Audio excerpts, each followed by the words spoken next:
जन सुराज अभियान के नाम से एक कार्यक्रम कर रहा हूँ, जिसके तहत हम लोगों का ये प्रयास है कि बिहार में समाज में घूमकर ये पता किया जाए कि किन सही लोगों को साथ में लेकर बिहार के बेहतरी के लिए कुछ प्रयास किया जा सकता है।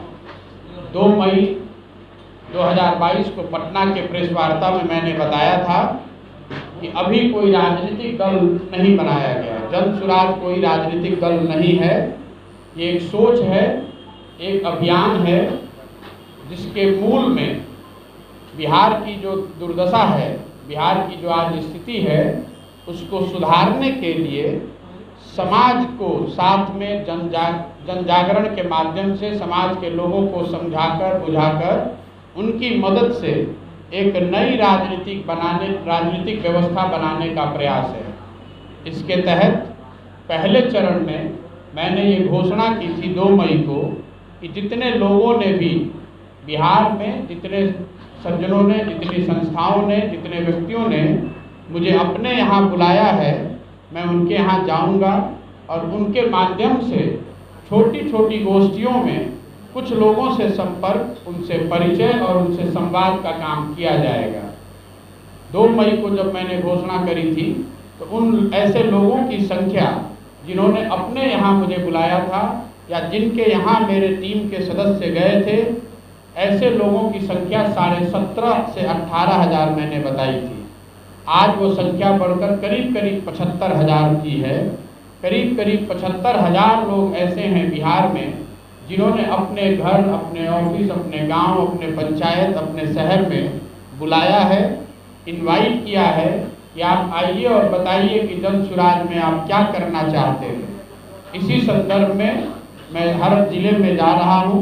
आज आपके जिले दरभंगा में आया हूँ और आज और कल मैं 2 दिन तक यहाँ रहूँगा। इसके बाद फिर से दोबारा यहाँ आऊँगा। कल तक मैं समस्तीपुर में था और उसके पहले करीब 12 जिलों में ऐसे 3 से 4 दिन हर जिले में हम लोग जा रहे हैं। दूसरे चरण में जैसा कि आपको ज्ञात है, 2 अक्टूबर से मैं चंपारण गांधी आश्रम से एक पदयात्रा शुरू कर रहा हूँ, जिसका मूल उद्देश्य ये है कि लोगों को हमारे पास न आना पड़े।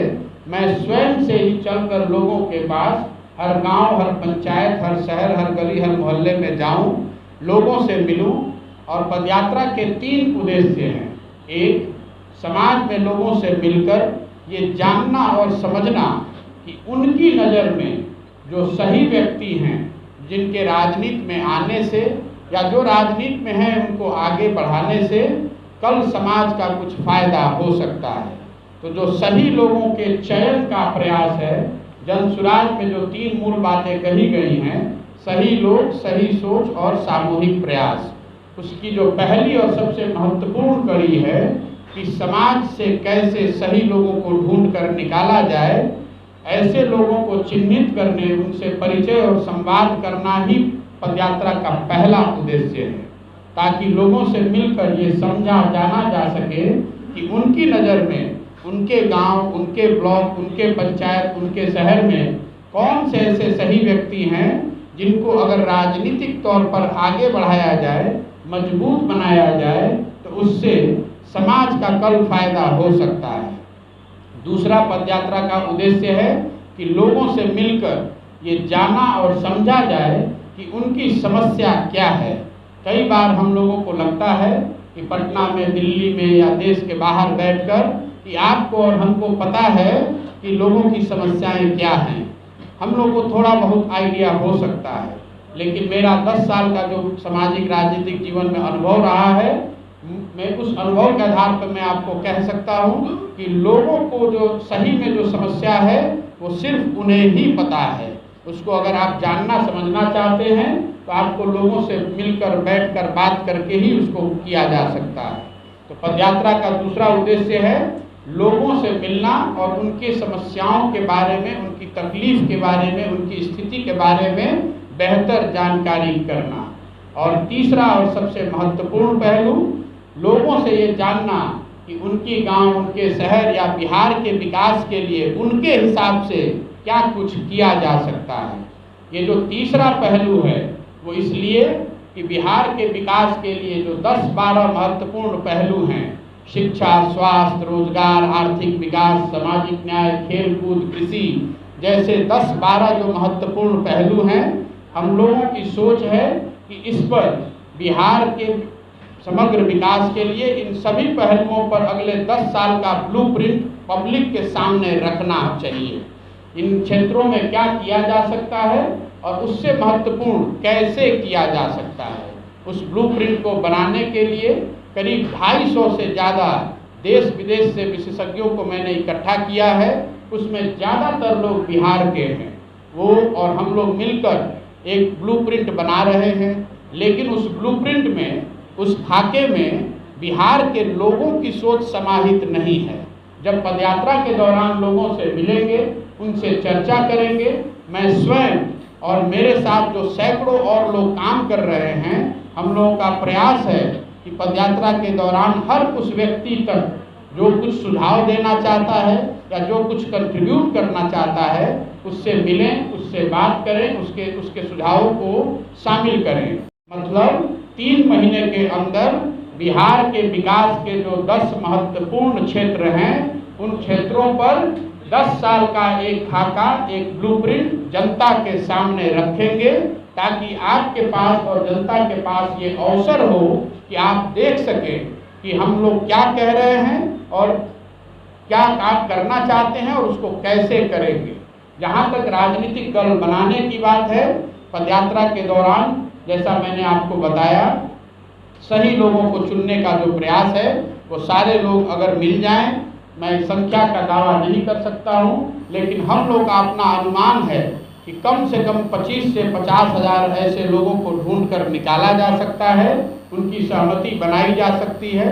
पदयात्रा के बाद ये सारे लोग एक साथ बैठेंगे और आज़ादी से पहले कांग्रेस के जैसे बड़े अधिवेशन होते थे, उसी फॉर्मेट में सारे लोगों को बैठाया जाएगा और मिलकर सब तय करेंगे कि राजनीतिक दल बनाया जाए या न बनाया जाए। अगर दल बनाने की सहमति बनती है तो वो प्रशांत किशोर का या किसी व्यक्ति या परिवार, किसी एक समाज का दल नहीं होगा। वो दल उन सभी व्यक्तियों का होगा जो इस सोच से जुड़कर इस पूरे अभियान में साथ आकर इस दल के निर्माण में अपना कंट्रीब्यूशन रखना चाहते हैं। उनकी भी भागीदारी और उनकी उस दल में हिस्सेदारी जितनी प्रशांत किशोर की है, उतनी उन सबों की भी होगी। वो लोग ही मिलकर तय करेंगे कि दल को बनाया जाना है कि नहीं। इसके साथ साथ वही तय करेंगे कि इस दल को आगे चलाया कैसे जाए, दल का संविधान क्या हो, दल के पदाधिकारी कौन हो और दलों में टिकट का डिस्ट्रीब्यूशन कैसे, दल में टिकट का डिस्ट्रीब्यूशन कैसे होगा। लोग मिलकर ही तय करेंगे कि इस दल का नेतृत्व कौन करेगा। ये दावा कोई नहीं कर सकता। आप ये मानकर मत चलिए कि अगर ऐसा कोई दल बनता है तो उसका नेतृत्व प्रशांत किशोर के पास होगा। मैं ऐसा समझता हूँ कि बिहार में हजारों लोग ऐसे हैं जो मेरे से बहुत ज़्यादा काबिल है, उनमें क्षमता है। अगर उनमें से कोई चुनकर आता है तो उस दल का नेतृत्व वो सज्जन, वो महिला कर सकती हैं। अभी हमारे पास इतनी ही जानकारी है। इस कार्यक्रम को, इस पदयात्रा को करने में करीब करीब हम लोग के अनुमान से 1 साल का समय लग सकता है। तो आप मान कर चलिए कि अगले 12 से 15 महीनों तक मैं सिर्फ और सिर्फ यही काम करने वाला हूँ। इसके आगे की जो भूमिका है, आगे का कार्यक्रम है, आगे की जो योजना है, वो जब सारे लोग एक साथ में बैठेंगे वो तय करेंगे, उसके बाद ही मैं आपसे साझा कर सकता हूँ। इस वीडियो को लाइक करें, हमारे चैनल को सब्सक्राइब करें और बेल आइकन जरूर प्रेस करें